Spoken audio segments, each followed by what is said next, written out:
kıymetli konaklar. Esselamu aleyküm hürmetlik tamaşbınlar, kıymetlik dostlar. Kazakistan Halk Artisti Murat Ahmadiyev'nin 75 yıllık təvəllüdüğü bağışlanğan təntənelik keşke hoş kepsile.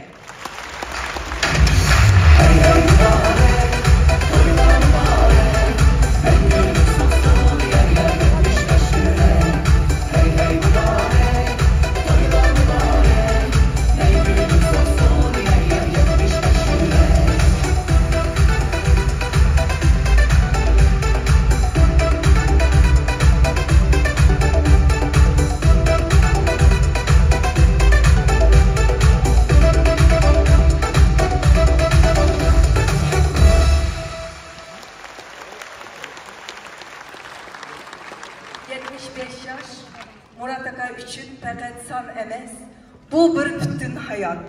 Ba ömrünü sənət yoluğu bağışlığan, hər bir başlığan işini ba vücudu bilən, yetkizib işləydiğən sənətkar, qəlbi uçuq insan.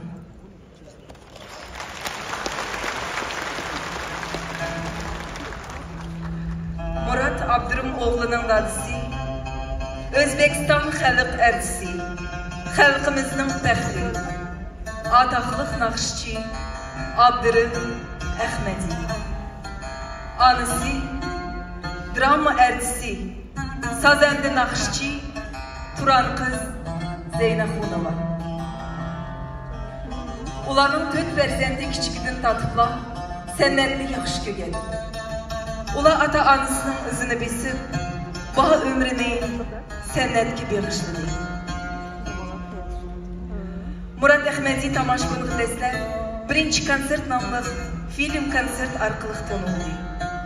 Bu film konsertin keyin Kichik Murat'ın Казахстанский Робертино Лоретти деп аталды.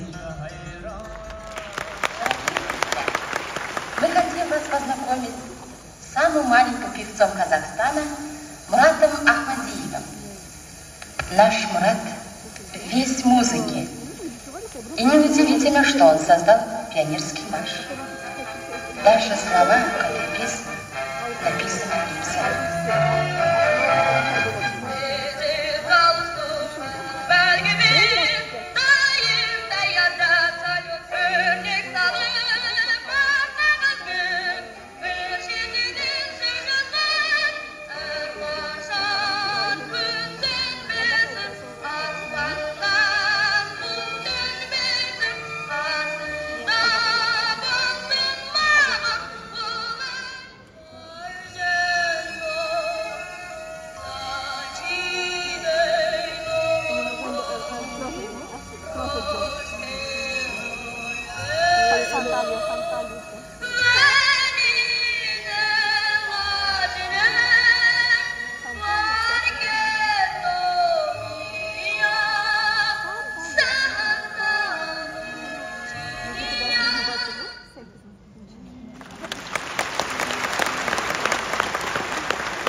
Bu film konsertini kögen Moskvalık kinorejissyor Aleksandr Kurechkin Murat'ni «О чем молчала тайга» filmiga Alyosha degan balning roliga taklif qildi.